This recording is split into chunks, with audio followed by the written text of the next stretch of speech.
The CQC is the independent regulator of health and social care for England, and we register and licence people to provide health and social care services, and we also provide a range of commentaries on the quality of health and social care. Importantly, the report tells us that there's been improvement in health and social care across the country.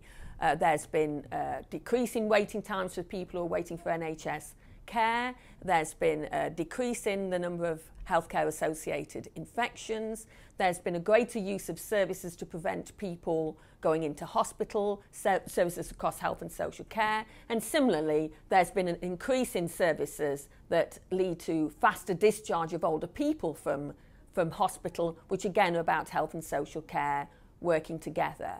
There's a lot more evidence that vulnerable people are being supported to live independently. And last but not least, the number of patient safety incidents reported to the National Patient Safety Agency have gone up. And that means there's a better culture around patient safety in our hospitals.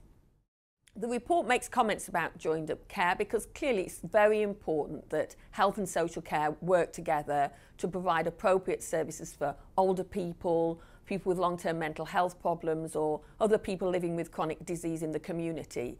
So the fact that health and social care are working effectively together to support people into independence, to ensure people are discharged effectively from hospital, are very important aspects of the quality of care. And for the first time, the regulator is able to look across health and social care and comment on how the system is working together. Centering care on people's needs and protecting their rights are absolutely critical to providing high quality care, and that's why the report comments as well on this idea of personalised care. We want health and social care services not to have a one-size-fits-all approach. We want to be absolutely sure that people are having opportunities to comment on their care, to exercise choice about the care that they're given. And again, there's some evidence within the work that we've done over the last year that demonstrates that that's not as good as it needs to be, that people don't always have choices made available to them, that communication with them isn't good enough, and when that happens, people don't feel able to make the right choices about the care that might be being offered to them.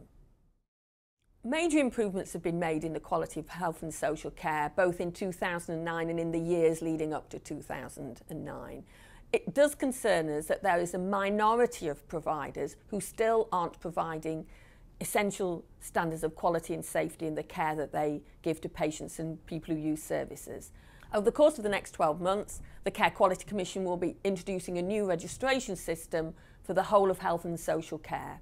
We'll be using the powers that new legislation gives us to take action very quickly to deal with poor quality care when we see it, but also to support improvement in care and to celebrate the success of care when we see it.